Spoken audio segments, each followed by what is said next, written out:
আসসালামু আলাইকুম প্রিয় দর্শক, জগন্নাথ বিশ্ববিদ্যালয়ের যে ছাত্র সংসদ নির্বাচন, সেই নির্বাচনের ফল আমরা পেয়েছি এবং সেখানে দেখেছি যে ইসলামী ছাত্র শিবিরের সমর্থিত যে প্যানেল, তাদের একটা ভূমিধস বিজয় হয়েছে। তারা 21টি আসনের মধ্যে 16টি পেয়েছে। তার মধ্যে ভিপি, জিএস, এজিএস আছে। এটাকে অবশ্যই আপনি একটা বড় বিজয় বলবেন, কিন্তু এটা কি হঠাৎ বিজয়? এটা কি আচমকা বিজয়? না, তা বলা যাবে না। বলা যাবে না এই কারণে যে এ ধরনের বিজয় এর আগে ডাকসুতে হয়েছে, জাহাঙ্গীরনগরে হয়েছে, রাজশাহী বিশ্ববিদ্যালয়ে হয়েছে। এগুলো কিন্তু হয়েছে, ধারাবাহিকভাবে হয়েছে। এখন অনেকে নানাভাবে ব্যাখ্যা করার চেষ্টা করছে কেন হয়েছে। আমি একটা কথা সামান্য আপনাকে বলি, ধরা যাক, হাইপোথেটিক্যালি ধরেন, যদি এগুলোতে ছাত্র দলের বিজয় হতো, তাহলে কি আপনি জিজ্ঞাসা করতেন যে কেন ছাত্রদল জিতল? জিজ্ঞাসা করতেন না, কারণ আপনি ভাবতেন ওটাই স্বাভাবিক। কিন্তু যখন ছাত্র শিবির জিতে যায়, তখন আপনি অবাক হন, বিস্মিত হন এবং জিজ্ঞাসা করেন যে কেন জিতল। আমার মনে আছে একটা ঘটনা, কাকতালীয় হতে পারে। আমি একটা কাজে, আমার একটা মানে একটা পারিবারিক কাজে আমি মাঝখানে রাজশাহীতে গিয়েছিলাম। রাজশাহী বিশ্ববিদ্যালয়ের একজন অধ্যাপকের একটা মেয়ের বিয়েতে আর কি। সে ওখানে যেদিন আমি গেলাম, যাওয়ার পর দিন আমি রাজশাহী বিশ্ববিদ্যালয়ের ক্যাম্পাসে ছিলাম রাতে।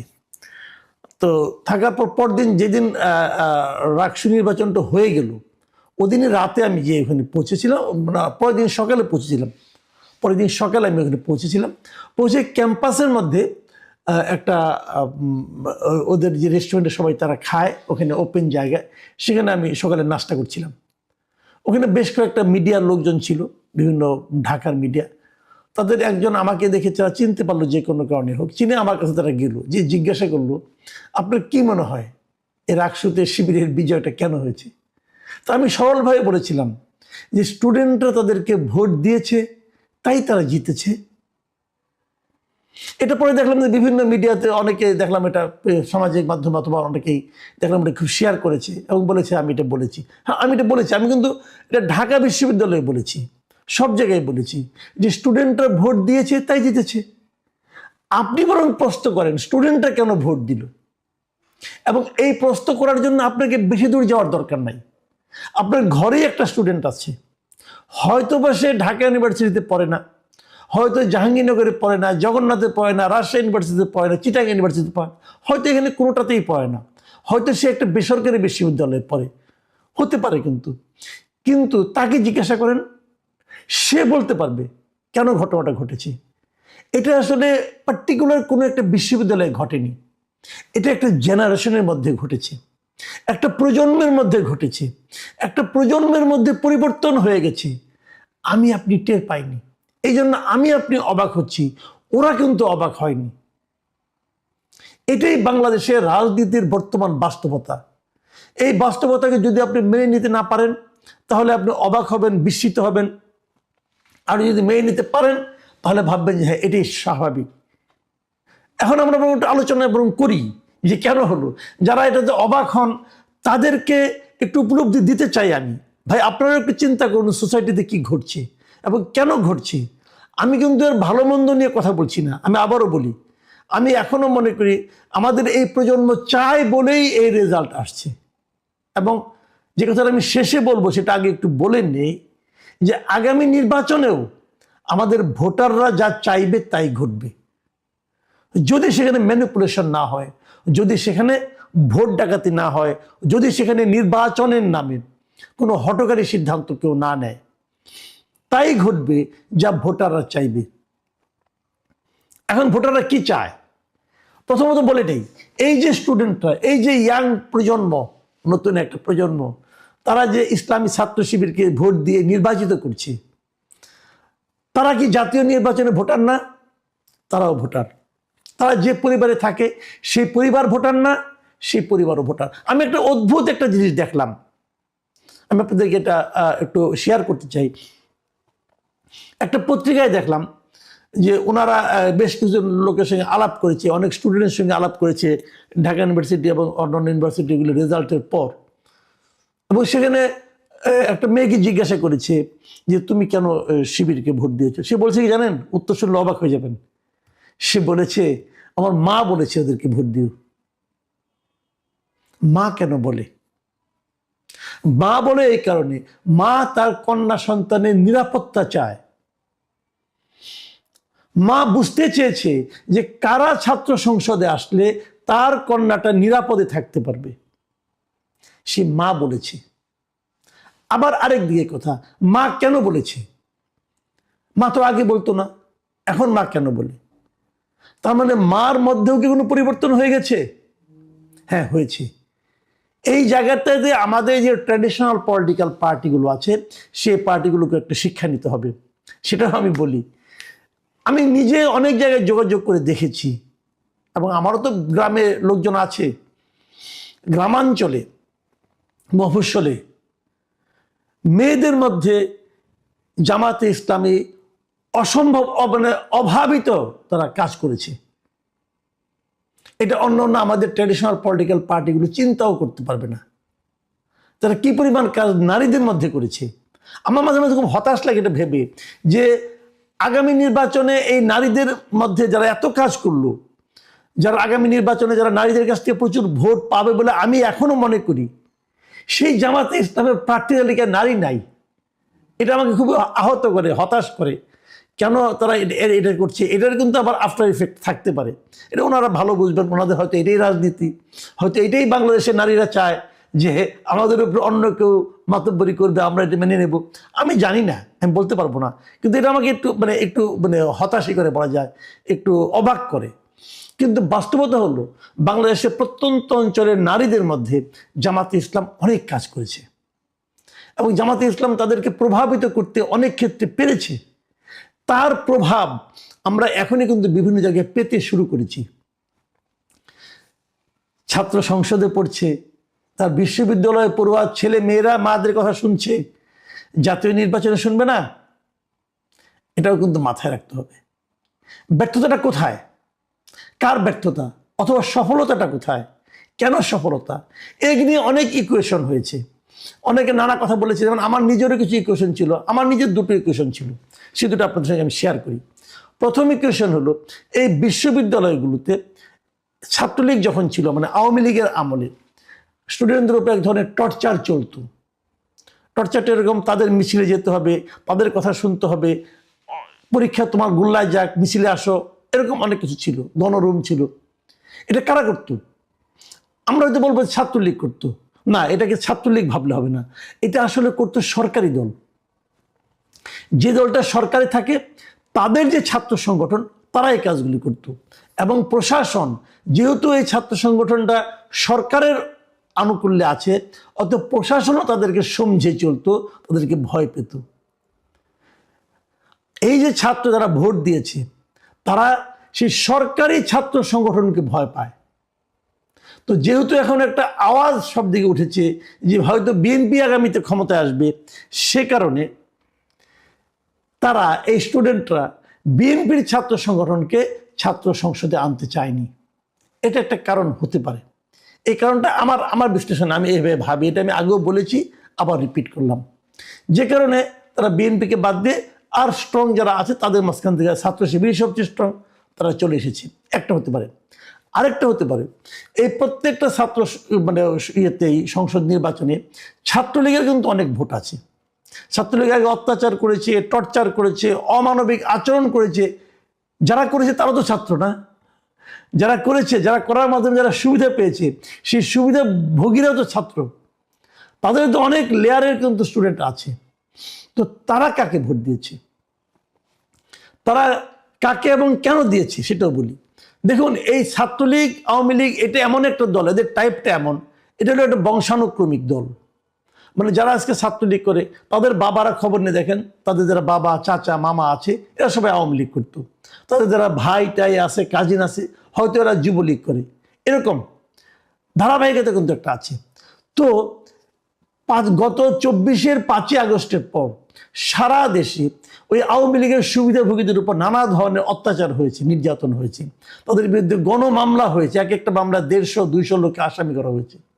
এবং এই প্রত্যেকটা মামলার বাদীকে যদি খবর নেন তাহলে দেখবেন যে এর 95% মামলার বাদী হলো বিএনপির কোনো না কোনো লোক, হয় বিএনপি, নাহলে ছাত্র দল, নাহলে স্বেচ্ছাসেবক দল, নাহলে যুব দল, এরা কেউ না কেউ বাদী হয়েছে। এবং এই যে মামলা, চাঁদাবাজি, দখলদারি, এই সমস্ত প্রত্যেকটা ঘটনায় কিন্তু আপনি দেখবেন বিএনপির নাম জড়িয়ে আছে। তো তারা যখন স্টুডেন্ট যখন ভোট দেওয়ার সময় দেখছে যে আমার পিতাকে দৌড়ের উপরে রেখেছে বিএনপি, আমার চাচা, মামা, খালা, ফুপু সবাইকে বিএনপির দৌড়ের উপরে রেখেছে, তো বিএনপির ছাত্র সংগঠনকে আমি কেন ভোট দেব? এবং এই প্রত্যেকটা জায়গায় বিএনপির দৌড়ের পাশাপাশি বিএনপি 10 জনকে দৌড়ের উপরে রাখছে, তাহলে 2 জনকে আবার জামাতে ইসলামী একটা সাপোর্ট দিয়েছে, একজন শেল্টার দিয়েছে। তারা কিন্তু জামাতে ইসলামের প্রতি এক ধরনের কৃতজ্ঞতা অনুভব করেছে। সেই কৃতজ্ঞতায় কিন্তু ক্রমে ক্রমে তাদের সন্তানদের মধ্যে সংক্রমিত হয়েছে এবং তারা এখানে সেই ভোটটা দিয়েছে। এরা এই জন্য বিএনপি ছাত্র সংগঠন তাদেরকে বাদ দিয়ে বিকল্প কাউকে বেছে নিয়েছে। এই দুটো আমার ধারণা ছিল। এর সঙ্গে তৃতীয় একটা ধারণা গত 2 দিন ধরে আমার মধ্যে যুক্ত হয়েছে। এটা আমাকে আমাদের এক সাংবাদিক বন্ধু আমাকে ব্যাখ্যাটা দিলেন এবং এই ব্যাখ্যাটা আমার কাছে খুব গ্রহণযোগ্য মনে হয়েছে।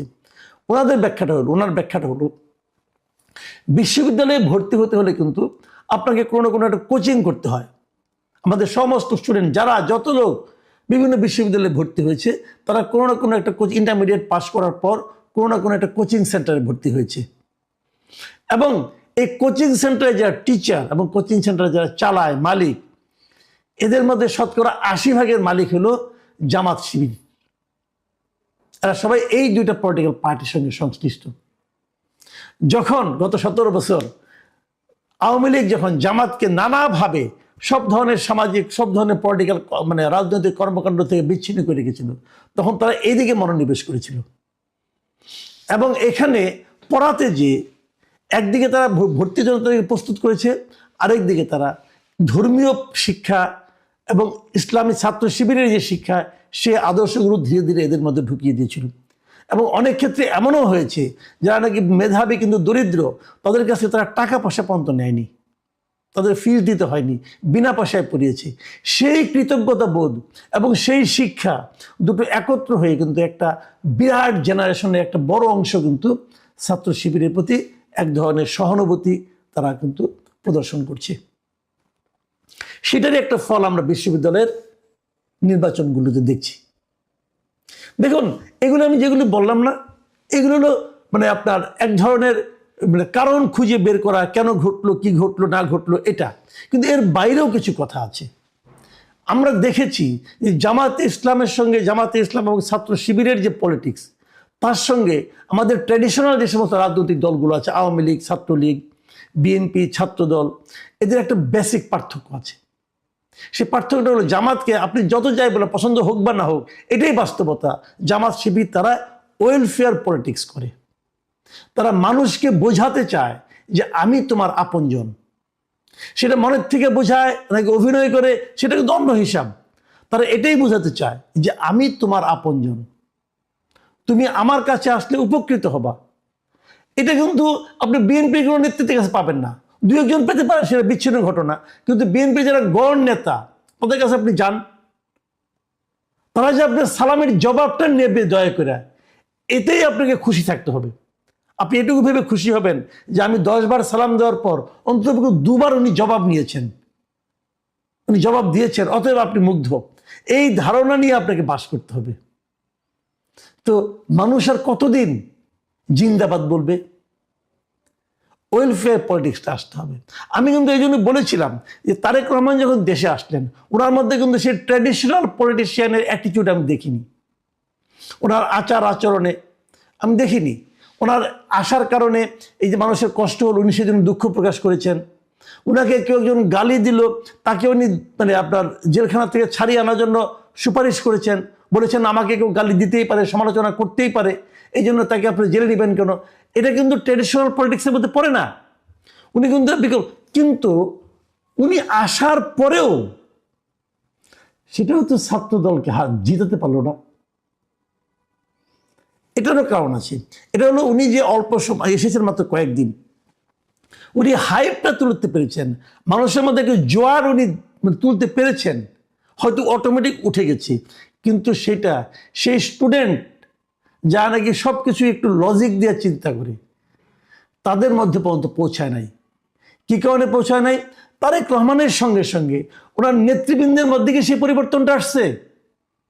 আমি একটা এক্সাম্পল দিয়ে বলি। এই যে আমি 3টা ঘটনার কথা বলি আপনাদেরকে।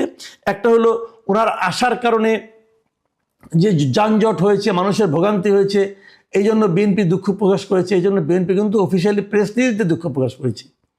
যেখানে ওনাকে সমাবেশ করা হয়েছিল সেখানে ময়লা আবর্জনা পড়েছিল, সেটা পরিষ্কার করার জন্য বিএনপি উদ্যোগ নিয়েছে, সেটাও বিএনপি প্রেস রিলিজ দিয়ে করেছে। এবং ওনাকে সমালোচনা করার জন্য যাকে গ্রেপ্তার করা হয়েছিল তার ব্যাপারে তাদের কোনো ক্ষোভ নাই, তাদের কোনো অভিযোগ নাই, সেটাও বিএনপি প্রেস রিলিজ দিয়ে করেছে। আচ্ছা ভাই, এই প্রেস রিলিজগুলি এতদিন দেন নাই কেন? তারেক রহমান আসার কারণে কেন দিলেন? আসার পর কেন দিলেন?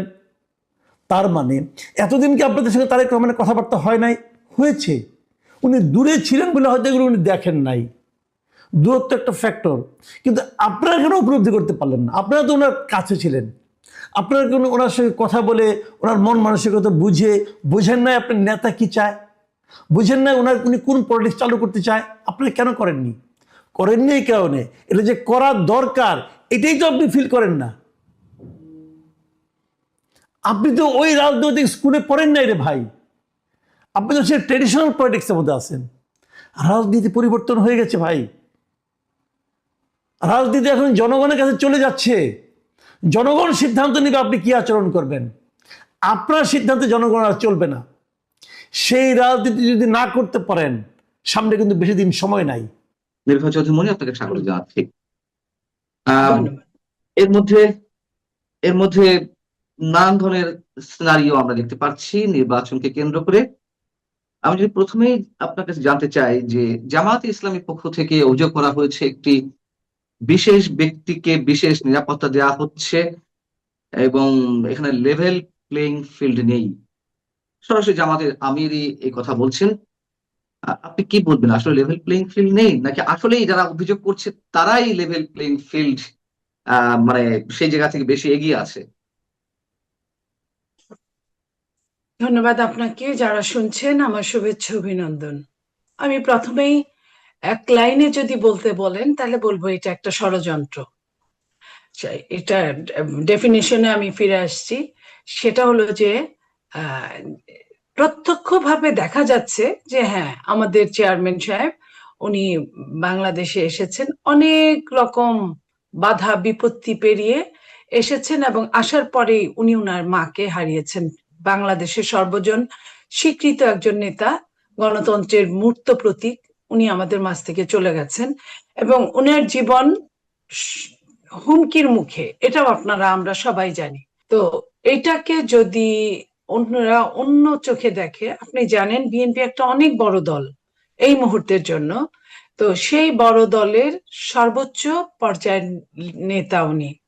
তো উনি এত এত সমস্যার মধ্যে দিয়ে ওনার জার্নিটা গেছে, 17-18 বছরের 19 বছরের জার্নিটা। এই জার্নির পরে একটা মানুষের জীবন হুমকির মুখে, এটা বলার অপেক্ষা রাখে না।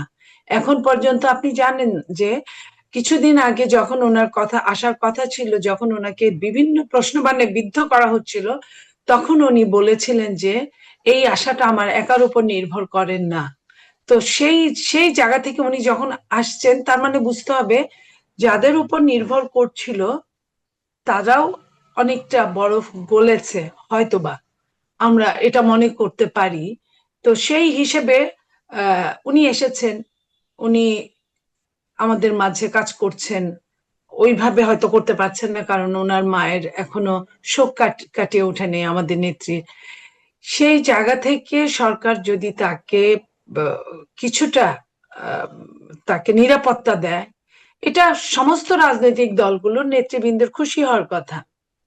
যে এই যে যেমন ধরেন আমরা কথা বলছি এখন, গতকালকে রাতে, সন্ধ্যা রাতে স্বেচ্ছাসেবক দলের একজন নেতাকে যেভাবে গুলি করে মারা হলো, মানুষের জীবনের মিনিমাম নিরাপত্তা নাই, আর ওনার ব্যাপারটা তো আরো অনেক অনেক ভিন্নতর। সেইখানে তারা বলতে পারেন। এখন নির্বাচনটা কাছে এসেছে, উনারা অনেক রকম কথা বলবেন, অনেকেই অনেক রকম প্রোপাগান্ডা ছড়াবেন, এইসবের মধ্যে দিয়ে আমাদের চলতে হবে। তো আমরা কিছু এটা নিয়ে বলতে চাই না, শুধু বলতে চাই আল্লাহ না করুক যদি উনার কোনো সমস্যা হয়, তখন এই যারা এত কথা বলছেন তারা কিভাবে কথা বলবেন। তো সেইখানে আমি মনে করি যে নির্বাচনের সঙ্গে এই নিরাপত্তাটার কোনো সম্পর্ক নাই, নাম্বার ওয়ান। নাম্বার টু হচ্ছে একটা বড় দলের বড় নেতা এবং অনেক সমস্যা সংকুল নেতা, সেইখানে তাকে ওইটুকু প্রোটেকশন রাষ্ট্রের কাছে আশা করাই যেতে পারে, কারণ এই রাষ্ট্রের এখন অনির্বাচিত সরকার চলছে এবং যে সরকারে কোনো রাজনৈতিক দল নাই। তো তাদের প্রত্যেকের যারা বলছেন তাদেরকেও কিন্তু প্রোটেকশন ওই সরকার দিচ্ছেন, এবং অনেকেই বলে যে সর্বোচ্চ সর্বোচ্চ সুবিধা যেটা তারা এটা পাচ্ছেন। তো তারা যদি এটা পেয়ে থাকে তাহলে এই কথাগুলা বলা আমি মনে করি অবান্তর, এবং বলার জন্য বলার, নির্বাচনে ঘায়েল করার জন্য বলা, এই বলাটা থেকে তাদেরকে দূরে থাকা দরকার। এই কারণে আমি মনে করি যে আমরা চাই না যে কোনো অনাকাঙ্ক্ষিত ঘটনা ঘটুক বাংলাদেশে। যদিও অনেকেই অনেক চ্যালেঞ্জ দিয়ে বলছে যে দেশের এই সময়ের অবস্থাটা খুব খারাপ, যে কোনো সময় যে কোনো অনাকাঙ্ক্ষিত ঘটনা ঘটতে পারে। আমরা প্রত্যেকের জীবনের জন্য মহান রাব্বুল আলমিনের কাছে দোয়া করি, এবং পাশাপাশি আমরা প্রোটেকশনের জন্য বলি যে আপনাদেরও যদি প্রোটেকশনের দরকার পড়ে আপনারা গভর্নমেন্টের কাছে চান। গভর্নমেন্টের গোয়েন্দা সংস্থা যদি মনে করে আপনার প্রোটেকশনের দরকার আছে তাহলে তারা দিবে, আমরাও এটা বলবো। আমি এইটুকুই বলতে চাই। জামাতের পক্ষ থেকে, এনসিপির পক্ষ থেকেও দাবি করা হচ্ছে যে এবারে নির্বাচন পাতানো নির্বাচন হবে, মানে তারা খুলাসা করে বলতে চাইছে, মানে খুব আহ স্পষ্ট করে না বললে যেটুকু আমরা খুলাসা বুঝতে পারছি, যে বিএনপি কে ইঙ্গিত করে বোঝাতে চাচ্ছে যে বিএনপি কে ক্ষমতায় নিয়ে আসা হবে এবং সেই জন্য একটা পাতানো নির্বাচন হবে। আপনার মন্তব্য? দেখেন, এনসিপি বলতে যে রাজনৈতিক দলটা, সেটাকে আপনার এটা সরকারের পৃষ্ঠপোষকতা একটা রাজনৈতিক দল, এভরিবডি এটা বলবে, এবং আমরাও দেখেছি সরকার তাদেরকে কিভাবে সহযোগিতা করে। তো তারা যদি এটা সরকারের দল হয়ে বলে, এবং জামাত কতটা সহযোগিতা পেয়েছে এই সরকারের কাছ থেকে, আমার মনে হয় ক্ষমতায় গেলেও জামাত এতটা ক্ষমতার ব্যবহার করতে পারবে কিনা সন্দেহ আছে। কারণ প্রত্যেকটা ক্ষমতার ধরকে কিন্তু জবাবদিহিতার আওতায় টুডে আর টুমোরো আসতে হয়, কিন্তু অন্যের ঘাড়ে বন্দুক রেখে যদি কাজ করেন তাহলে এটার জন্য জবাবদিহিতার প্রয়োজন পড়ে না। তো সেইখানে জামাত যে ফ্যাসিলিটিসটা নিচ্ছে বা পাচ্ছে, সে এবং এনসিপি যেটা আমরা সমস্ত বাংলাদেশ তারা ঘুরলেন, আমরা দেখলাম তাদের কিভাবে তাদের রেজিস্ট্রেশন হলো, আমরা দেখলাম কিভাবে তারা আওয়ামী লীগকে নিষিদ্ধ করলো, কতটা কি করে সরকারের ছত্রছায়া আমরা দেখলাম। সেই জায়গা থেকে আমরা বলতে পারি যে যে দুইটা দল বলছে তারা নিজেরাই তো সরকারের খুবই কাছের। তারা যদি এখন বলে লেভেল প্লেইং ফিল্ড, এই জায়গায় একটাই উত্তর আমার কাছে, সেটা হলো সরকার করলেও কতটুকু করতে পারবে। যে সরকারের নিজের কোনো রাজনৈতিক দল নেই, সে করলেও কতটুকু করতে পারবে। যখন সরকার দেখে যে একটা দাঁড়িপাল্লার 1:, যদি 99 হয় বা 10:, যদি 70 হয়, তাহলে কিন্তু সেটা অনেকটা আপ ডাউন হবে, সমান হবে না। তো সেটা যদি দেখতে পায় সরকার এবং তারা নিজেরাও, যার দল তারা তো নিজে অবশ্যই জানে তাদের ভোট কেমন আছে, কয়টা আছে, কোথায় আছে, তখন তারা এই ধরনের কথা বলতেই পারে আমি মনে করি। কারণ এইখানে সরকারের লেভেল প্লেইং ফিল্ড করার কিছু নাই, যেহেতু আওয়ামী লীগ এই সময়টায় নাই, ইলেকশনে নাই, আপনার রাজনীতি মুখোমুখি সামনাসামনি আসতে পারছে না, তাহলে বড় দল থাকার মধ্যে একমাত্র বিএনপি আছে। আর যে দলগুলো তারা মনে করছে ভেতরে ভেতরে অনেক কিছু করবে, তারা কিন্তু এখন পর্যন্ত দেখে নাই যে তাদের সত্যিকার অর্থে কতটুকু অবস্থানটা। তো এই অবস্থানের একটা জরিপ এ পর্যন্ত হয় নাই। জরিপ হয় ভোটের মাধ্যমে। তো সেই ভোটের মাধ্যমে অনেক বছর যাবৎ বিএনপিও ভোটের বাইরে, জামাতও ভোটের বাইরে, আর এনসিপি তো নতুন দল। সেই জায়গায় ভোটের প্রমাণই তাদের করবে, সেই জন্য তারা হয়তো রিস্ক নিতে চাচ্ছে না। আর এখন তো আছে, ভালোই আছে, যে কারণে নির্বাচনটাও তারা ঘোলাটে করতে চাচ্ছে। ঘোলাটে করতে চাচ্ছে বলেই তারা লেভেল প্লেইং ফিল্ড বলছে না। এখন আপনার যদি ফ্যামিলি মেম্বার 15 জন হয় আর আমার যদি ফ্যামিলি মেম্বার 3 জন হয়, বলেন তো রাষ্ট্রের কি করার আছে লেভেল প্লেইং ফিল্ড করার? একমাত্র আপনার ঘর থেকে 3টা বাচ্চা আমাকে আইনা দিলেই কি আমার বাচ্চা হয়ে যেতে পারে? পারে না। তো এই সমস্যাটাই আমার মনে হয় যে তারা ফিল করছে। ওই তাদের নিজস্ব কথা তো কেউই বলে না দল চালাতে গিয়ে, এই জন্য ঘুরিয়ে ঘাড়িয়ে এই ধরনের কথা বলছে, আমার যেটুক ধারণা। আরেকটা যেটা ষড়যন্ত্রের কথা বললাম, সরকারের মাত্রাতিরিক্ত তেল মারাটা এটাও ভালো জিনিস না, লক্ষণ না। এবং এটা সরকারের কাছে কেউ চায় না। সরকারের কাছে মিনিমাম একটা প্রোটেকশন চাওয়া হয়েছে। সরকার যদি এমন করে তাহলে আপনি মনে করবেন যে ওইখানেও ডালমে কুচ কালা হয়, কারণ এটা জনগণের সামনে বুঝানো যে এই দলটাকে বেশি সাপোর্ট দিচ্ছে। এতে কি হবে? এতে বিরোধীরা যাতে বেশি করে কথা বলতে পারে, প্রমাণটা সামনে এনে দাঁড় করাতে পারে, এটাও হতে পারে। আপনি বলছেন যে জামাত মানে ক্ষমতায় গেলেও যেই ক্ষমতাটার ব্যবহার করতো এখন তার চেয়েও মানে ক্ষমতার বাইরে থেকেও এই সরকারের সময় ক্ষমতাটা বেশি উপভোগ করছে বা ব্যবহার করছে, অপব্যবহার করছে।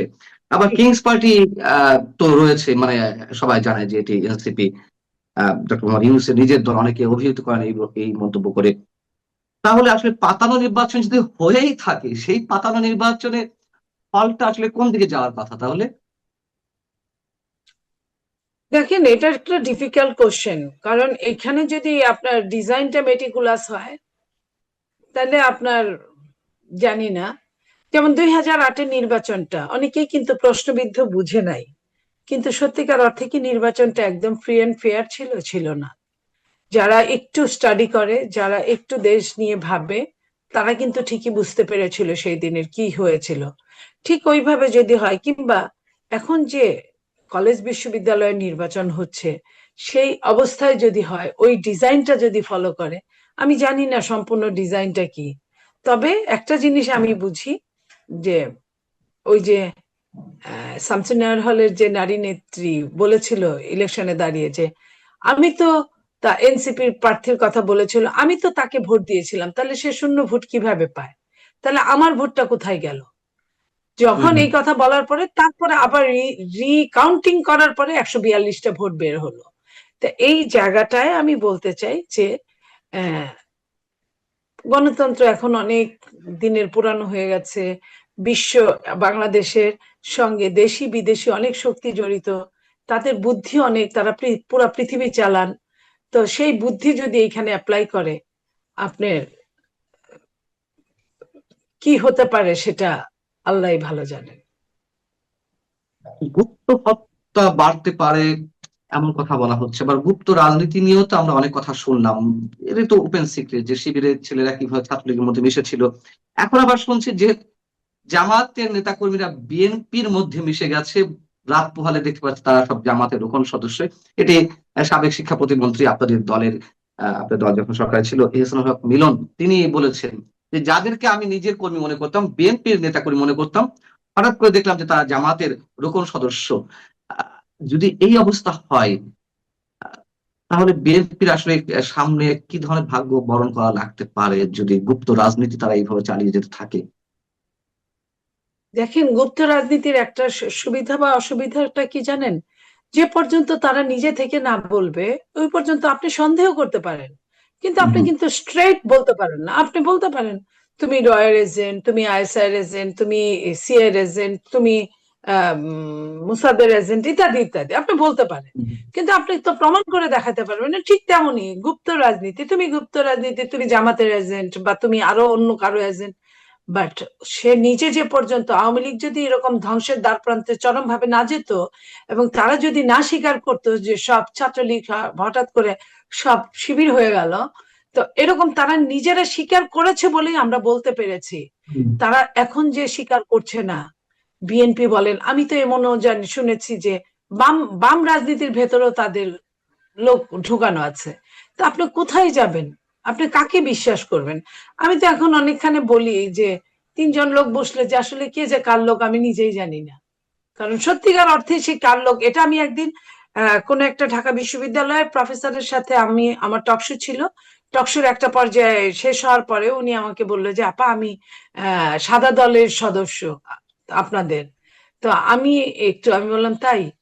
তো উনি আমার হয়তো বা এক চিলতে হাসি দেখে উনি বুঝে ফেলেছে, উনি বলে আমি কিন্তু সত্যিকার অর্থে সাদা সাদা প্যানেলের সদস্য।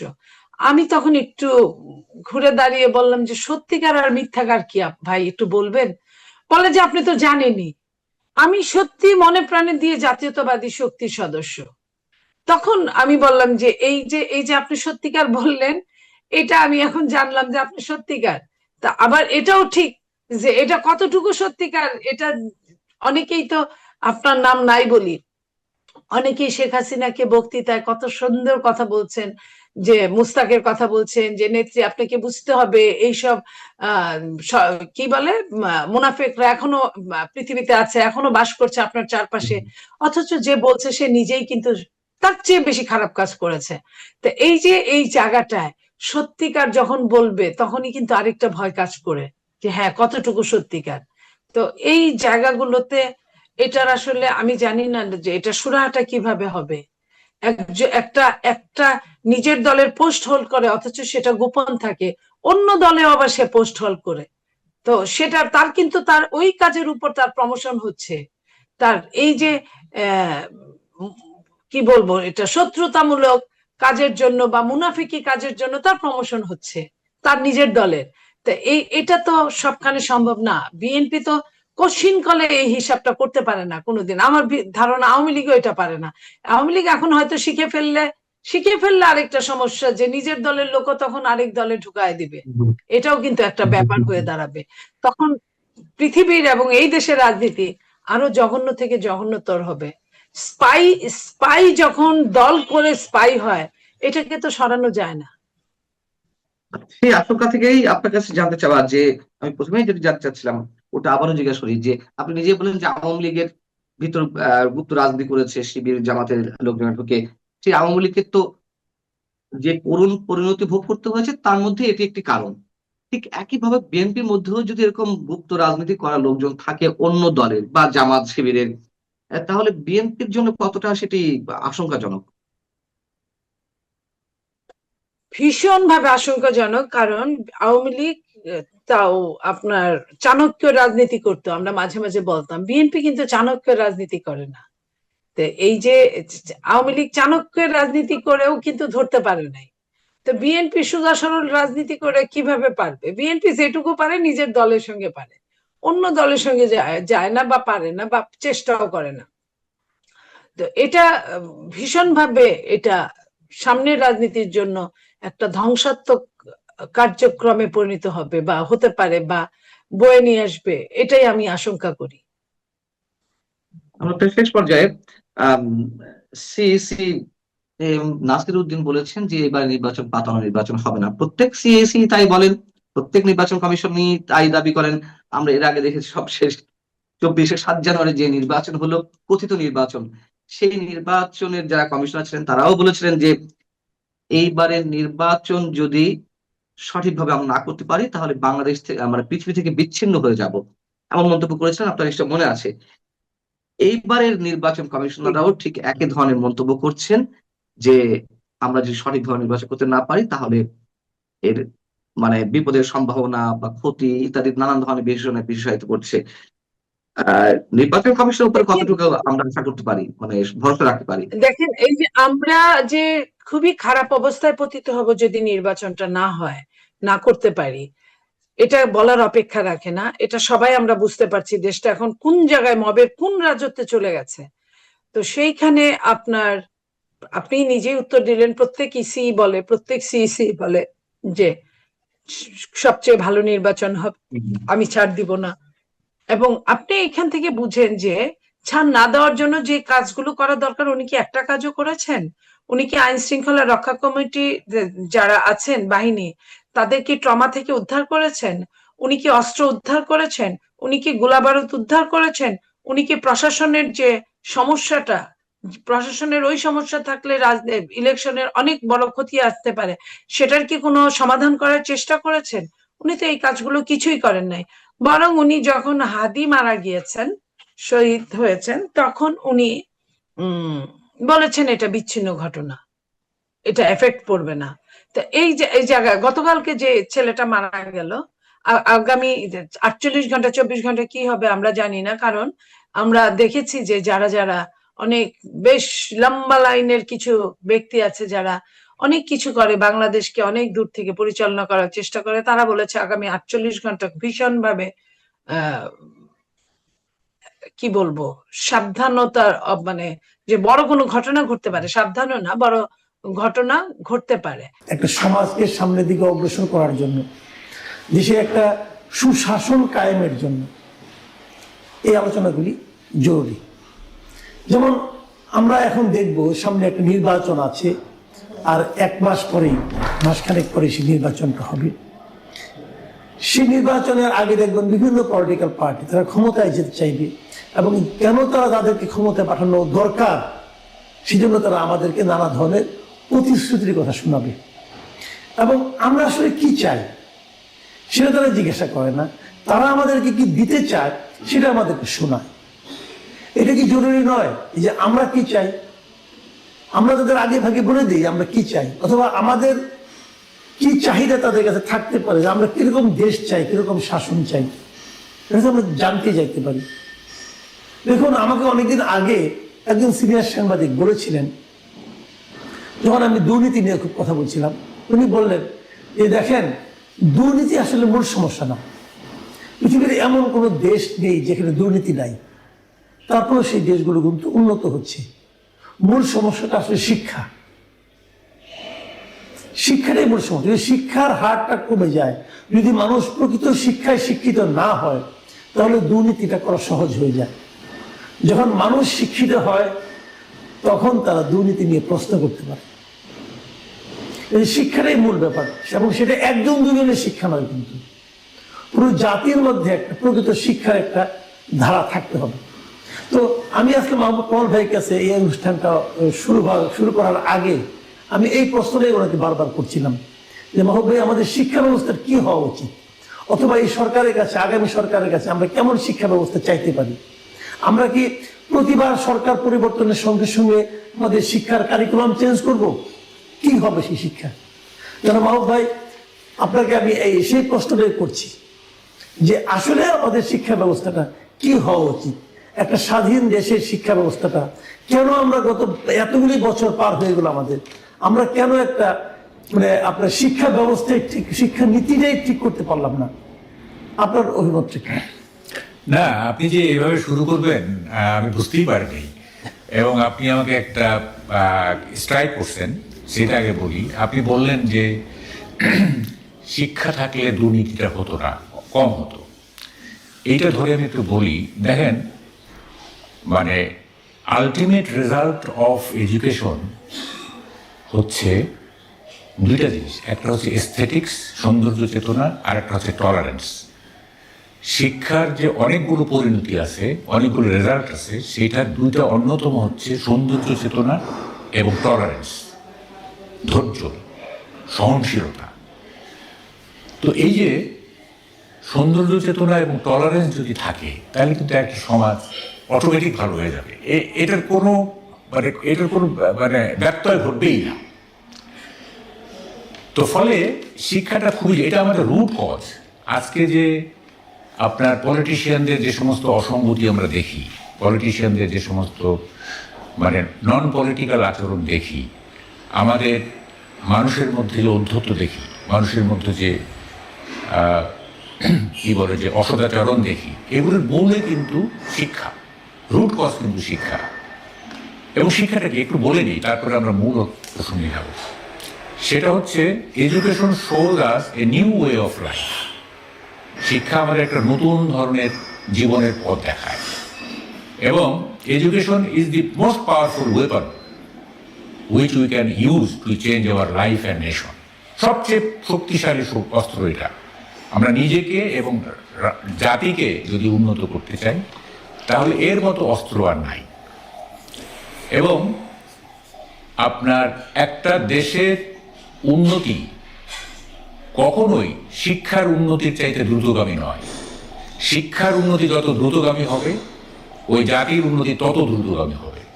আগে শিক্ষাটাকে দ্রুতগামী করতে হবে, তারপরে জাতি দ্রুতগামী হবে, এটা ফলো করে। ফলে এগুলো অনেক মানে শিক্ষা নিয়ে অনেক কথা হয়েছে। কিন্তু আমাদের দেশের যে শিক্ষা ব্যবস্থা এর অসঙ্গতিগুলো আপনার কাছে কি কি লাগে? হ্যাঁ, বলছি সেটা হচ্ছে আমাদের দেশে আসি। দেখেন, প্রথমে একটু বলি, শিক্ষা এত যে গুরুত্বপূর্ণ একটা বিষয়, অথচ আমরা শিক্ষার জন্য কত টাকা ব্যয় করছি এটা আগে আমরা বুঝতে চাই। সেটা হচ্ছে গত বাজেটে আপনার শিক্ষায় ব্যয়, মানে মোট বাজেটের শিক্ষায় বরাদ্দ ছিল 12.1%, যেটা এর আগের বাজেটের চাইতে মানে মাত্র 0.23% বেশি। ঠিক আছে, মানে বাড়ছে কত? 0.23%। অথচ ইউনেস্কো বলতেছে, ইউনেস্কো তো শিক্ষা নিয়ে কাজ করে, United Nations educational, scientific and cultural নিয়ে। তারা বলতেছে যে এই মোট বাজেটের অন্তত 15 থেকে 20% হওয়া উচিত, আমরা রেখেছি 12। এটা গেল একটা। জিডিপির অবস্থা দেখেন, আমাদের বরাদ্দ হয়েছে গত বাজেটে জিডিপির মাত্র 1.72%। আচ্ছা, জিডিপি, বুঝছেন? অথচ ইউনেস্কো বলতেছে জিডিপির 4 থেকে 6% বরাদ্দ রাখতে হবে শিক্ষায়। আচ্ছা, কোথায় 4 থেকে 6 হচ্ছে প্রেসক্রাইবড বাই ইউনেস্কো, আর আমরা করতেছি কত? 1.72। কোথায় চলে গেছে আর কি। হ্যাঁ, এই বাজেট নিয়ে আপনি আমার শিক্ষা ব্যবস্থা ঠিক করতে যাচ্ছেন, এটা হলো একটা অর্থনৈতিক দিক। জি, এবার আসেন মানে 2 নম্বর একটু মানে মূল কথা বলে একটু বলে নেই, আমাদের দেশের শিক্ষা ব্যবস্থা কিন্তু ইউনিফাইড না। হ্যাঁ, আপনি দেখবেন যে স্কলাস্টিকের একজন ছাত্র আর একই ক্লাসের আর ঘোর গ্রামের একটা প্রাইমারি স্কুলের ছাত্র দেখবেন গার্লস অফ ডিফারেন্স। অথবা আপনি ধরেন যে ল্যাবরেটরি স্কুল অথবা একটা ভালো স্কুলের সাথে একটা গ্রামের স্কুলের, হাই স্কুলের ব্যবধানটা কত বেশি। অথচ ইন্ডিয়াতে দেখেন, ইন্ডিয়াতে কিন্তু শিক্ষা ব্যবস্থা ইউনিফর্ম। আমি একবার এক ছাত্রকে আপনার ইন্ডিয়াতে পড়াতে চাইছিলাম, মানে পাঠাতে চাইছিলাম পড়াইতে। তবে ইন্ডিয়ান হাই কমিশনের এই এডুকেশন ডেস্কে গিয়ে বললাম, আচ্ছা কোন ইউনিভার্সিটি হলে আপনার ভালো হবে বলেন তো? সে প্রথমে প্রশ্নটা বুঝেই নাই, হোয়াট ডু ইউ মিন? তাই বললাম যে ধরেন আপনার সন্তান যদি হয়তো আপনি ইন্ডিয়ার কোন ইউনিভার্সিটিতে পড়াইতেন, তখন সে বলতেছে I don't mind weather it is Jadavpur or it is Delhi. এটা যে কোনো ইউনিভার্সিটিতে আপনি একই, তো আমাদের শিক্ষার দান পদ্ধতি তো স্ট্যান্ডার্ড একই। তো ফলে এটা তো কোনো মানে এটা আমি কোথায় পড়ালাম, কলকাতায় পড়ালাম, দিল্লিতে পড়ালাম, হায়দ্রাবাদে পড়ালাম, এটা কোনো ব্যাপার না, সব জায়গায় একই রকম ইউনিফাইড। আমাদের এখানে তো কোনো ইউনিফাইড মানে ইয়ে নাই, কি বলে যে শিক্ষা ব্যবস্থা না। এটা মাদ্রাসার শিক্ষা একরকম, ইংলিশ মিডিয়ামের শিক্ষা একরকম, আবার আমাদের জেনারেল শিক্ষা একরকম, আবার এই যে জেনারেল শিক্ষা যেটা সেটার মধ্যে আবার ভাগ আছে, এই স্কুল ভালো তো ওই স্কুল খারাপ, এই সেই। তো এইটা একটা ইউনিফর্ম একটা শিক্ষা ব্যবস্থা হওয়া উচিত, তাইলে আপনার সুষম বিকাশ হবে শিক্ষার। এটা হলো একটা। এখন আসেন আপনি মূল প্রসঙ্গে, সেটা হচ্ছে যে আমি একটু প্রাইমারি লেভেল নিয়ে, প্রাইমারি শিক্ষা নিয়ে একটু কথা বলতে চাই। হ্যাঁ, জি বলেন। সেটা হচ্ছে যে প্রাইমারি শিক্ষার মূল সংকটগুলি কোথায় আমাদের, এটা একটু বুঝি আমরা। হ্যাঁ, সেটা হচ্ছে আর্লি 90s ইউনেস্কো একটা স্টাডি করছিল। সে স্টাডিটা ছিল বাংলাদেশ সহ এশিয়া, আফ্রিকা, ল্যাটিন আমেরিকার 14টা দেশের উপরে স্টাডিটা করা হয়েছে বাচ্চাদের নিয়ে। সেখানে ইউনেস্কো দেখলো the average merit level of Bangladeshi students is much higher than those of the rest of the countries. বাংলাদেশের স্টুডেন্টের যে অ্যাভারেজ মেরিট লেভেল সেটা অন্য 13টা মেরিট লেভেলের ছাত্রছাত্রীদের মেরিট লেভেল সেটা অনেক উপরে। তো আর্লি 90s ইউনেস্কো একটা স্টাডি করছিল বাংলাদেশ এবং Asia, Africa, Latin America, third ওয়ার্ল্ডের আরো 13টা 14টা দেশের উপরে স্টাডি করছে বাচ্চাদের নিয়ে। তো তারা দেখলো যে average merit level of Bangladeshi students is much higher than those of the rest of the countries. এখানকার বাচ্চাদের আইকিউ, অ্যাপটিটিউড, হ্যাঁ, এগুলো অনেক বেশি। তো তারা দেখলো আচ্ছা এদের মেরিট লেভেল এত ভালো, কিন্তু এরা অন্য 13টা দেশের ছাত্রছাত্রীরা 3 থেকে 5টা ভাষা শেখে, বাংলাদেশের ছাত্রছাত্রীরা তাদের মাতৃভাষাটা ভালোভাবে শিখতে পারে না কেন? কারণটা কি? মেরিট লেভেল যদি ভালো হয় তাইলে এরা কেন পারে না? ওরা তো 3 থেকে 4টা 5টা ভাষা শেখে। তখন তারা 3টা জিনিস আইডেন্টিফাই করলো, এইসব কারণে হয় না। একটা হচ্ছে টিচার স্টুডেন্ট রেশিও, ছাত্র এবং শিক্ষকের অনুপাত। বাংলাদেশে ওই 13টা দেশে 25 students are taught by a single teacher, আর বাংলাদেশে 100 students are taught by a single teacher by primary school. মানে অনুপাতটা দেখেন কত বিসদৃশ্য। ওখানে 25 জন ছাত্রকে একজন শিক্ষক পড়ায়, এখানে 100 ছাত্রকে একজন শিক্ষক পড়ায়, মানে অ্যারাউন্ড 100। তাহলে কি হয়? এই যে রেপোর্ট, যেটা যোগাযোগ ছাত্রের সাথে ছাত্রছাত্রীদের সাথে শিক্ষকের যে যোগাযোগ, কমিউনিকেশন গ্যাপ হয়ে যায়। দ্যার ইজ অলওয়েজ এ মানে general empathy in the class, হ্যাঁ, একটা হইচই ইত্যাদি, হ্যাঁ। তো মানে মানে শিক্ষকের সাথে মনোযোগী হতে পারে না, হ্যাঁ, একটা। তারপরে এতগুলো ছাত্রছাত্রী যেহেতু উইকারদেরকে আপলিফট করতে পারে না, এতজনকে তো একজন শিক্ষকের পক্ষে মানে ট্যাকল করা মুশকিল, ইত্যাদি ইত্যাদি কারণে তারা পিছিয়ে পড়ে। তারা আসলে মেরিট থাকা সত্ত্বেও তারা প্রপারলি গাইডেড হতে পারে না। এটা গেল একটা। 2 নম্বর, তারা বলল বাংলাদেশের পরীক্ষা পদ্ধতি খুব ডিফেক্টিভ, এক্সামিনেশন সিস্টেম খুব ডিফেক্টিভ। এবং ডিফেক্টিভ কীরকম? বাংলাদেশের এডুকেশন সিস্টেম হচ্ছে আপনার এই মুখস্থ বিদ্যা, এবং এখানে অ্যানালিটিক্যাল মাইন্ড তৈরির কোনো সুযোগ নাই, এখানে ক্রিটিক্যাল থিঙ্কিংয়ের কোনো সুযোগ নাই। এখানে মুখস্থ করে ভালো রেজাল্ট করার একটা টেন্ডেন্সি আছে। আর যেহেতু পরীক্ষা পদ্ধতিকেই ফলো করে লার্নিং মেথড, মানে পরীক্ষা পদ্ধতি যেমন হবে শিক্ষাদান পদ্ধতি কিন্তু তেমনই হবে, তাই না? কারণ পরীক্ষা পদ্ধতি তো শিক্ষাদান পদ্ধতির বাইরে যেতে পারে না। তো ফলে যেহেতু পরীক্ষা পদ্ধতি খারাপ, সেহেতু এখানকার লার্নিং মেথডটাও খারাপ। এখানে কোনো অ্যানালিটিক্যাল মাইন্ড তৈরির কোনো সুযোগ নাই, ক্রিটিক্যাল থিঙ্কিং করতে পারে না বাচ্চারা, কারণ তারা মুখস্থ করে, হ্যাঁ। তো ফলে আরেকটা তারা বলছে 3টা, সেটা হচ্ছে সোশিও ইকোনমিক স্ট্রাকচার। সেটা আমাদের প্রসঙ্গ না, এটা তো আমাদের কিছু করার নেই। আমাদের আর্থসামাজিক, যেমন ড্রপ আউট হয়, আর্থসামাজিক কারণে ড্রপ আউট হয়ে যায়। তারপরে কি বলে যে গ্রামের দিকে কি হয়, ছাত্রছাত্রীরা স্কুলেও যায়, আবার পরিশ্রমও করে, বিভিন্ন কাজ করে আপনার ফ্যামিলিকে সাপোর্ট করে, হ্যাঁ। তারপরে ফ্যামিলিতে একটা শিক্ষার পরিবেশ থাকে না, পড়াশোনার পরিবেশ থাকে না, এই সোশিও ইকোনমিক স্ট্রাকচার এটা আছে। তো এটা আমাদের, আমরা যে 2টা নিয়ে কথা বলবো, একটা হচ্ছে যে টিচার স্টুডেন্ট রেশিও, আর একটা হচ্ছে এক্সামিনেশন সিস্টেম। তো এখন দেখেন, আমি এই ফিনল্যান্ডে গিয়ে যেটা দেখলাম, মাঝখানে একটু থামাই আপনি। হ্যাঁ বলেন। টিচার স্টুডেন্ট রেশিওটা ইম্পর্টেন্ট, বাট টিচারের যে কোয়ালিটি, সেটা আমি পরে আসতেছি, সেটাও কি একটা বিষয় না? অবশ্যই একটা বড় ব্যাপার, এটা পরে আসতেছি আমি। সেটা হলো যে আমাদের এখানে কি হয়, দেখেন, দেখবেন ফ্যামিলিতে এই গার্ডিয়ানের টেন্ডেন্সি থাকে যে ওই বসে তারা আইনস্টাইন বানিয়ে দিবে, বুঝছেন? মানে এমন চাপ দেয় আর কি, হ্যাঁ। বাইরের দেশগুলো কি হয় এটা আমাদের বুঝতে হবে। মানে শিক্ষার পরিবেশটা বাচ্চাদের জন্য প্রাইমারি লেভেলে সেটা হতে হবে আনন্দমুখর। যেমন কিন্ডার গার্ডেন নামটা জার্মান দিয়ে, কিন্ডার মানে শিশু, গার্ডেন মানে বাগান, মানে শিশুদের বাগানের মতো। এবং সেখানে কিন্তু আপনার মান যাচাইয়ের জন্য কিন্তু কোনো পরীক্ষা হয় না, বুঝছেন, যে তার কার মান কত। পরীক্ষাটা হয় সামগ্রিকভাবে একটা তার মূল্যায়ন করা হয়, এবং তারপরে তার নেক্সট স্টেপ নেওয়া হয় আর কি। আমাদের এখানে কি জিপিএ 5 পাইছে কিনা এটা বড় ব্যাপার, হ্যাঁ, এটা হচ্ছে বড় ব্যাপার যে পাইলো কিনা।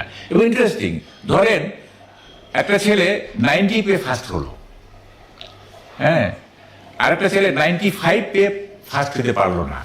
এই যে 90 পেয়ে ফার্স্ট হইলো, তার মূল্য কিন্তু বেশি। আমার ছেলে ফার্স্ট হয়েছে, বুঝছেন, আর ও যদি মানে 95 পেয়ে সেকেন্ড হইতো বা থার্ড হইতো, তার মূল্য কিন্তু কমে যেত। ফার্স্ট হওয়াটা এখানে বড়, কত পাইলো সেটা বড় ব্যাপার না, বুঝতে পারছেন? তো ওখানে ওসব দেশে কিন্তু কি বলে যে আপনার কি বলে সবাইকে সমান সুযোগ দেওয়া হয়, এবং পৃথক পৃথক গ্রেডিং করে সামগ্রিক অগ্রগতির একটা মূল্যায়ন করা হয়। মান যাচাইয়ের কোনো পরীক্ষা হয় না সেখানে, ঠিক আছে? আরেকটা হলো যে শিশুদেরকে, বাচ্চাদেরকে আনন্দের মধ্যে রাখা হয়, হ্যাঁ। এবং যত বেশি আনন্দের মধ্যে রাখা হবে, তাহলে ওরা কিন্তু মানে গুরুত্ব দেয় দুইটা জিনিসের উপর। একটা হচ্ছে লিটারেসি, মানে অক্ষর জ্ঞান, স্বাক্ষর জ্ঞান, আর একটা হচ্ছে নিউমারেসি, সংখ্যা তত্ত্ব, 1 2 3 4 যোগ বিয়োগ ভাগ আর পড়তে পারা। বাকিটা তারা আনন্দের মধ্যে থাকলে তারা নিজেরাই করে নিবে, ঠিক আছে? এইখানে চাপ দেওয়ার কোনো ব্যাপার নাই। যেমন আনন্দের ব্যাপারটা আমি একটা উদাহরণ দিয়ে বুঝাই। ধরেন একটা স্কুলের বাচ্চারা, বৃষ্টি হয়েছে না, এখন বৃষ্টি হয়েছে তো সামনের মাঠে কাদা টাদা হয়ে গেছে। এখন বাচ্চারা যদি ওই কাদা মাটিতে যদি গোসল করতে থাকে বৃষ্টির পানিতে, আমাদের দেশে কি হবে? এই উঠো উঠো উঠো, এসে আসো। কিন্তু ওই টিচার বুঝতেছে না যে এই যে গোসল করতেছে এইটা শাওয়ারের গোসলের চাইতে অনেক আনন্দদায়ক। তারা বাসায় গিয়ে শাওয়ারে যখন গোসল করবে সেটা কোনো আনন্দদায়ক কিছু না। এই যে কাদা ছোড়াছড়ি করে এই যে বৃষ্টির পানিতে তারা গোসল করতেছে, এইটা বেশি আনন্দদায়ক। এটা তাকে করতে দাও।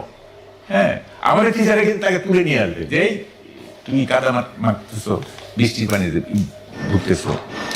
তো ফলে আপনার মানে প্রাইমারি এডুকেশনটা হতে হবে একেবারেই তাদেরকে স্বাধীনভাবে ছেড়ে দিতে হবে। যেমন আমি একটা স্কুল করছি আমাদের পাটগ্রামে, সেখানে কিন্তু আমার অ্যাডমিনিস্ট্রেশন একদম লুজ অ্যাডমিনিস্ট্রেশন। তো অনেকে আমাকে বলতো যে আপনি এত লুজ, বাচ্চাদের স্কুল, আমি লুজ হবো না তো কি, আমি টাইট হবো? হ্যাঁ, তো ফলে এই জিনিসগুলো খেয়াল রাখতে হবে। আর না, এখানে আপনি যে কথাগুলো বলছেন ঠিক আছে, আপনি আপনার নিজস্ব চিন্তা থেকে বলছেন, বাট এখানে সরকারের কি ভূমিকা? অথবা আমি যদি বলি যে এখন এগুলো হচ্ছে না কেন, যেটাকে আপনি আইডিয়াল বলছেন সেটা আমরা করছি না কেন? না করে আমাদের যারা নাকি না করছে তারা কি লাভ পাচ্ছে? না, এখানে তো ধরেন চিন্তা পদ্ধতির একটা ব্যাপার আছে। আপনাকে তো মানে আপনাকে যদি গ্লোবাল স্ট্যান্ডার্ডে যাইতে হয় তাহলে তো আপনাকে অন্যান্য দেশে কি করছে না করছে এগুলো তো আপনাকে বুঝতে হবে। আর প্রথম কথা হচ্ছে আপনি যেটা করতেছেন সেটাই যে ফাইনাল এমন তো কোনো কথা নাই। আপনি তো জিনিসগুলো নিয়ে মানে যারা এক্সপার্ট আছে তাদের সাথে কথা বলবেন। একটা কি বলে যে আমাদের শিক্ষা ব্যবস্থাটাকে গ্লোবাল স্ট্যান্ডার্ডে নিয়ে যেতে গেলে কি কি করতে হবে না, একটা স্টেরিওটাইপ ব্যবহার হয়ে যায় আমাদের এখানে। হ্যাঁ, না, একটা কথা মাহবুব ভাই, আমি আপনাকে বলি, আপনি যে কথাটা বলছেন যে এটা তো এমন কিছু না যে এটা পৃথিবীর কেউ করে নাই, আমাকে আবিষ্কার করতে হচ্ছে, তা তো নয়। এটা তো একজন করতে সব মানে আমাদের দেশ ছাড়া সব দেশই আছে। যে জিনিসটা সব দেশে আছে সেই জিনিসটা আমরা গ্রহণ করতে পারছি না কেন? এখানে আমাদের সীমাবদ্ধতাটা কোথায়? আমি বলছি শুনি, আমাদের দেশের সরকারি কর্মকর্তারা বা যারা রাষ্ট্র চালায় তারা যখন বিদেশে যায় তখন তারা সবই কিন্তু দেখে। হ্যাঁ, সবই দেখে, দেখার পরেও তারা ওগুলি ওভারলুক করে। তারা থাকে শপিং নিয়ে ব্যস্ত, তারা থাকে পলিটিক্স নিয়ে ব্যস্ত, তাদের এখানে ওই দেশের আওয়ামী লীগ কে করে, বিএনপি কে করে ইত্যাদি। ওখানকার ভালো জিনিসগুলো যে এখানে এসে ইমপ্লিমেন্ট করবে এই ধরনের তাদের মানসিকতাও নাই, এই ধরনের তাদের যোগ্যতাও নাই। কিন্তু এখানে আরেকটা কথা আমি বলতে হবে, ওনাদেরও তো সন্তান আছে, ওনাদের সন্তানরা তো ওনারা স্কুলে পড়ান না, তাহলে ওনারা কি ফিল করেন না যে বাইরের যে ভালো শিক্ষা ব্যবস্থাটা সেই শিক্ষা ব্যবস্থার মধ্য দিয়ে আমাদের সন্তানরাও যাক, তাহলে আমাদের দেশেও আমরা এটা ইমপ্লিমেন্ট করি? এই চিন্তাটা ওনাদের মধ্যে কাজ করে না? না না না না, এখানে শুনেন, তাদের সন্তানরা তো আলটিমেটলি বিদেশে পড়বে। অনেকে ইতিমধ্যে বিদেশে আছে। হ্যাঁ, ইতিমধ্যে বিদেশে আছে, বাচ্চা বয়সী বিদেশে আছে, কেউ কেউ আবার গ্রোন আপ হয়ে বিদেশে যাবে। সুতরাং তারা তাদের সন্তানদের লেখাপড়া নিয়ে খুব বদার না, খুব উদ্বিগ্ন না। হ্যাঁ, তাহলে তো আমরা দাবি করতে পারি, আমি মানে হাইপোথেটিক্যালি বলছি, হয়তো এটা অনেক হাস্যকর মনে হতে পারে। তো আমি তো মনে করি যে এখন এই ব্যবস্থাটা যে ব্যবস্থা নিয়ে আমরা আনহ্যাপি হচ্ছি, শিক্ষা ব্যবস্থা নিয়ে, এটাকে যদি উন্নত করতে হয় তাহলে তো আমরা এই দাবিটা করতেই পারি যে যারা নাকি পরবর্তী সময়ে রাষ্ট্র পরিচালনার দায়িত্বে থাকবেন, সেটা আপনার রাজনীতিবিদই হন না কেন, মানে সরকার পরিচালনা যারা থাকবেন অথবা যারা আমরাই হন না কেন, একটা ম্যান্ডেটরি নিয়ম তো করা যেতে পারে যে অন্তত পক্ষে উচ্চ মাধ্যমিক পর্যন্ত তাদের সন্তানকে বাধ্যতামূলক ভাবে দেশে পড়াতে হবে। হ্যাঁ, এটা দাবি করাই যায়। এই দাবিটা করা যায়, তাহলে বোধহয় তারা যদি এই শিক্ষা ব্যবস্থাটাকে ভ্যালিড এই দাবি। উচ্চতর শিক্ষার জন্য যাক বাইরে আমার কোনো আপত্তি নাই, বাট একটা মাধ্যমিক স্তর অথবা উচ্চ মাধ্যমিক স্তর পর্যন্ত বাধ্যতামূলক ভাবে তাদেরকে তাদের সন্তানদেরকে দেশেই পড়াতে হবে। এই দাবিটা যদি করেন তাহলে তারা এই শিক্ষাটাকে ভাববেন। হ্যাঁ, ভাববে, অবশ্যই ভাববে। এবং দেখেন বিদেশে কত কিছু দেখার আছে, তাই না? যেমন ধরেন ট্রাফিক সিস্টেম, হ্যাঁ, ওরা কিভাবে ট্রাফিক সিস্টেম করতেছে। হ্যাঁ, তারপরে ধরেন যে একটা দেখেন চিন্তা পদ্ধতিটা কিন্তু যদি আপনার ভালো হয়, যেমন আমি একটা ছোট উদাহরণ দিই, যে নিউ ইয়র্কে আপনার মেয়র জুলিয়ানি যখন মেয়র হইলেন, উনি করলেন কি, নিউ ইয়র্ক কিন্তু আপনার একটা ক্রাইম জোন ছিল এক সময়। জুলিয়ানি আসার পরে এটাকে মোটামুটি জিরো ক্রাইম করে ফেললেন। তো তাকে জিজ্ঞেস করা হলো যে আপনি কিভাবে করলেন এটা, হ্যাঁ, মানে 2-3 বছর পরে। তো উনি বললেন যে দেখেন আমি কিছুই করিনি, I have just suspended some police officers, আমি কয়েকজন পুলিশ অফিসারকে সাসপেন্ড করে দিয়েছি, ঠিক হয়ে গেছে। তো বলছে কীরকম, ওদের যে কোনো ক্রাইম আপনার যে কোনো ক্রাইমের সাথে পুলিশ থাকতেই হবে, আইদার ওয়ে, হয় ক্রিমিনালদের সাথে পুলিশের একটা যোগাযোগ থাকে, অথবা পুলিশ ব্যর্থ হয় ক্রাইম দূর করতে, মানে পুলিশের এটা ইনভলভ এটার সাথে, হ্যাঁ, ব্যর্থ হওয়াটা তো সে ইনভলভ, তাই না? Right. পরে আমি যে সমস্ত পুলিশ এই দুইটা দোষে দুষ্ট, আমি তাদেরকে সাসপেন্ড করে দিচ্ছি, বাস ক্রাইম কমে গেছে। আবার দেখেন ইংল্যান্ডে আমি দেখলাম, ইংল্যান্ডের তখন লন্ডনের যে মেয়র ছিল, উনি দেখলেন যে হেভি রাশ হচ্ছে, হ্যাঁ, এটা আমি শুনলাম আর কি পরে, হেভি রাশ হচ্ছে, ট্রাফিক জ্যাম হয়ে যাচ্ছে, তখন তিনি করলেন কি একটা অক্টো ট্যাক্সের ব্যবহার ইম্পোজ করলেন, যে লন্ডনের বাইরে থেকে যে সমস্ত গাড়ি আসবে লন্ডন শহরে তাদের উপরে ট্যাক্স ধারণ করা হবে। ফলে বাইরে থেকে গাড়ি আসা কমে গেল, হ্যাঁ, এবং একটা ট্রাফিক একটা ব্যালেন্স হয়ে গেল। তা আপনাকে তো যখন একটা প্রবলেম তৈরি হয় তখন সেটাকে ওয়ে আউটটা বাইর করতে হবে, হ্যাঁ, আপনাকে চিন্তা করে বাইর করতে হবে যে আসলে এটা রেমেডিটা। তা আমাদের এখানে তো ওই ধরনের চিন্তা কেউ করে না। আচ্ছা, আমরা আরেকটা প্রসঙ্গ যাই, এর প্রসঙ্গটা শেষ করে দেবো আমরা, যে আমরা স্কুলিং সিস্টেম নিয়ে আলোচনা করছি, তারপরে আপনার কিভাবে পড়ানো হবে সেটা আলোচনা করছি, কিন্তু আমি যদি একটু বিষয়বস্তু নিয়ে কথা বলি, যেমন ধরুন আমি এই দিন দেখলাম কয়েকদিন আগে যে আমাদের স্বাধীনতার ইতিহাসেও নাকি কিছু কিছু চেঞ্জ আসতেছে। এখন স্বাধীনতার ঘোষক হিসেবে জিয়াউর রহমানকে বলা হচ্ছে যে ওনার নাম থাকবে, এটা আগে ছিল না। আমি কিন্তু কোনটা ঠিক কোনটা বেঠিক এই বিতর্কে যাচ্ছি না। আমার প্রশ্নটা হলো, গত 17 বছর লোকে পড়েছে, বা শিশুরা পড়েছে, লোকেরা বলি না আমি, শিশুরা পড়েছে যে স্বাধীনতার ঘোষক হলো, আমাদের স্বাধীনতার সঙ্গে বঙ্গবন্ধুর যে অবস্থান ছিল এবং জিয়াউর রহমানের যে অবস্থান ছিল সেটা একভাবে দেখেছি। কোনটা মানে কিভাবে দেখেছি না আপনারা তো দেখেছেন গত 15-16 বছর। এখন আবার পাঠ্য বই চেঞ্জ আসতেছে, এখন আবার জিয়াউর রহমানকে আরেক অবস্থানে নিয়ে যাওয়া হচ্ছে, বঙ্গবন্ধুকে আরেক অবস্থানে নিয়ে যাওয়া হচ্ছে। প্রশ্ন হচ্ছে যে 15 বছর আগে যে শিশুটা শিখেছিল সেটা আবার বড় হয়েছে, এখন আপনি নতুন যে শিশুটাকে শিখাবেন সেটা আবার অন্য একটা ধারণা নিয়ে বড় হচ্ছে। একটা দেশ, এক দেশের নিজের দেশের ইতিহাস, নিজের দেশের জন্মের ইতিহাস, এটা যদি আপনি বারবার চেঞ্জ করেন তাহলে এই দুই জেনারেশনের মধ্যে কি চিন্তার একটা তফাৎ হবে না? সেই তফাৎটা মেটানোর দায়িত্ব আপনি কাকে দিবেন, অথবা আগামীতে যারা ক্ষমতায় আসবেন তাদের কাছে এই ব্যাপারে আপনার কি বক্তব্য থাকবে? শুনুন, আপনি একটা খুব সুন্দর পয়েন্ট ধরছেন। দেখেন, আমি 94-এ জায়গাদিন একটা কলাম লিখছিলাম, ছাত্র দলের বিজয় রহস্য। তখন কিন্তু সব ইনস্টিটিউশনগুলিতে ছাত্রদল জিততেছিল। তো সেখানে আমি দেখাইলাম যে ছাত্রদল কেন জিততেছে হলো এই কারণে যে ইন্টারমিডিয়েটে যে সিভিক্স বই, পলিটিক্যাল সায়েন্সের যে বইগুলি, যেগুলো এমাজউদ্দিন সাহেব লিখছেন, সুরাইয়া খানম লিখছেন, তারা জিয়াউর রহমানকে গ্লোরিফাই করছেন, ঠিক আছে, এবং বঙ্গবন্ধুকে আন্ডারমাইন করছেন, এবং 7ই নভেম্বরকে বিরাট গ্লোরি দেওয়া হয়েছে, জিয়াউর রহমান অমুক তমুক এই সেই ইত্যাদি। তো কলেজের একটা ছাত্র যখন দেখে যে জিয়াউর রহমান হচ্ছে মানে বেটার দেন শেখ মুজিবুর রহমান, তখন তার মধ্যে ছাত্র দলের প্রতি একটা চলে আসে, ইনক্লাইনেশন চলে আসে, হ্যাঁ। তো ওই সময় দেখবেন সব কলেজগুলিতে ছাত্রদল জিততেছে। এইটা হচ্ছে সে যে লেখাপড়া করতেছে কলেজে, সেই লেখাপড়া তাকে শিখাচ্ছে যে জিয়াউর রহমান হচ্ছে সবচেয়ে মানে বাংলাদেশের সবচেয়ে ভালো নেতা। তো ফলে তারা ভোট দিচ্ছে ছাত্রদলকে। ফলে এই যে মানে লেখাপড়া এবং সিলেবাস এবং কি পড়ছি সেইটার উপরে যে রাজনীতিও নির্ভর করে, রাজনীতি মানে সমাজের গতি প্রকৃতি নির্ভর করে, সেটাই আমি ওই লেখার মধ্যে তুলে ধরছিলাম। যাই হোক, এখন এইটা আপনার ওই লেখা থেকে এটা মনে হচ্ছে যে এটা করাটা তাহলে খুব উচিত। কোনটা? যে বারবার ইতিহাস চেঞ্জ করা। না, কেন আমি বলবো? না, আমি তো এটা বলতেছি না। আমি বলতেছি যে এই যে পড়াশোনাটা, হ্যাঁ, যে ইতিহাস আমি পড়তেছি সেই ইতিহাস যে আমার রাজনীতিকেও প্রভাবিত করতেছে সেটা আমি বলার চেষ্টা করতেছি। কিন্তু রাজনীতি যখন ইতিহাসকে প্রভাবিত করে তখন কি হবে? দেখেন, রাজনীতিটা কেন ইতিহাসকে প্রভাবিত করে, এই যে আমাদের আজকে স্মৃতি ভুলিয়ে দেওয়ার চেষ্টা হচ্ছে না, এই যে মুক্তিযুদ্ধের স্মৃতি, কি কারণে? এটা একটা কথা আছে যে the effective way to destroy a nation is to destroy the process of remembering its past. আপনি যদি মানে অতীত স্মরণ করার মতো, অতীতকে মনে রাখার মতো যদি যে পদ্ধতিটা, সেটা যদি আপনি ধ্বংস করে ফেলেন, তাহলে ওই জাতিটাই ধ্বংস হয়ে যাবে, বুঝছেন? তা এখন এই যে আমাদের ইতিহাস মুছে ফেলার একটা চেষ্টা হচ্ছে, এইটা কিন্তু এই প্রক্রিয়ার একটা অংশ আমি মনে করি, যে এই আমাদের ইতিহাস ভোলানোর চেষ্টা করা হচ্ছে, মানে রিয়াল ইতিহাসটা। আর আপনি যেটা বললেন যে এক এক সরকারের আমলে এক এক রকম ইতিহাস, এই যে স্বাভাবিক। আমাদের তো শুনেন দেশপ্রেম, এটা স্বাভাবিক মানে এটা কি পৃথিবীর সব দেশের এরকম না হয়? না স্বাভাবিক, সেন্টেন্সটা শেষ করতে দেন। আচ্ছা, স্বাভাবিক এই অর্থে যে আমাদের মধ্যে তো দেশপ্রেম নাই।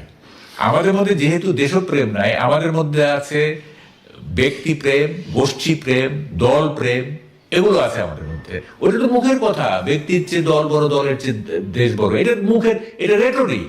বাংলাদেশে এটার কোনো মূল্য নাই। সো এখানে যেহেতু দেশপ্রেম নাই, একটা গ্রেটার ইন্টারেস্ট নাই, তখন হয় কি দলীয় মানে দলীয় সংকীর্ণতায়, ব্যক্তি সংকীর্ণতায় তখন আমরা এই সব জিনিস সাজাইতে চেষ্টা করি। আমরা যদি দেশকে আমাদের ব্যক্তি এবং গোষ্ঠী স্বার্থের ঊর্ধ্বে তুলতে পারতাম, তাইলে তো এগুলি করতাম না, তাই না? তো ফলে এই এই জিনিসগুলো হচ্ছে সংকীর্ণতা থেকে হচ্ছে।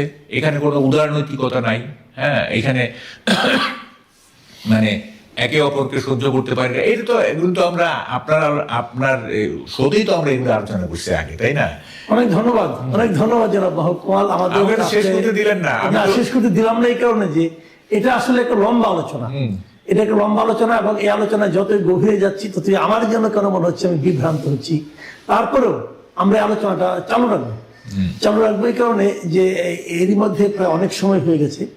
আমরা এটা নিয়ে আরেকটা দিন বসবো এবং শিক্ষা ব্যবস্থা নিয়ে বসবো, কারণ এটা অল্প সময় শেষ করার মতো আসলে সাবজেক্টই না। আর আপনিও এটাকে অনেকটা মানে বড় পরিসরে নিয়ে গেছেন, আমিও একটু আরো আপনাকে বেশি বড় পরিসরে যাওয়ার জন্য উদ্বুদ্ধ করেছি। আমার ধারণা, প্রিয় দর্শক, আমরা এটা নিয়ে আরো একদিন আলোচনা করি।